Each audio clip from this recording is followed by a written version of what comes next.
In this video, I'm going to share to you on how you can fix no internet connection on your Windows or all internet issues on your Windows. So let's get started. So click on the start button, and then here you have to simply type in the search bar CMD. On the right pane, you have to click on run as administrator, and here we just need to simply run some commands. Do not worry, this will be posted in the description section of this video. First command is netsh space winsock space reset, hit enter.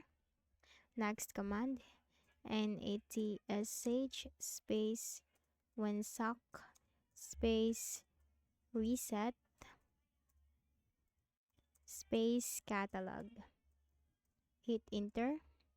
Next command, netsh space int space ip space reset space resetlog.txt and hit enter.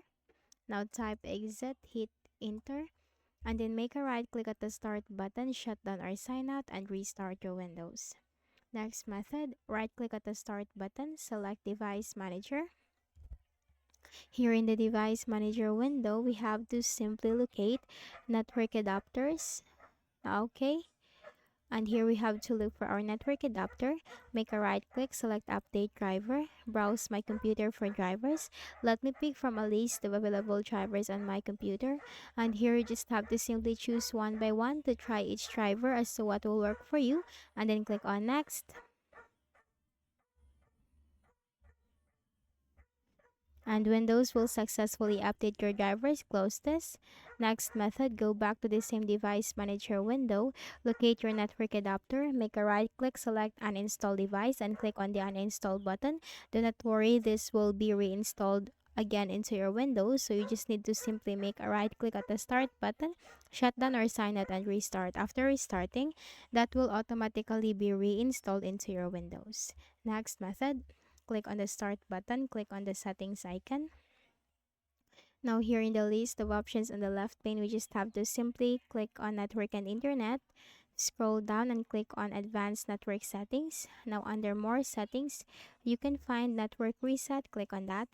So click on the reset now button to reset your network. This will start also your Windows, and that's it. You just have to re-enter your connection password to connect again into your network. So that's it. That's how you can fix the issue. So I hope this video helped you. Kindly please do not forget to hit the like button and subscribe to this YouTube channel for more tutorials like this. Thank you for watching.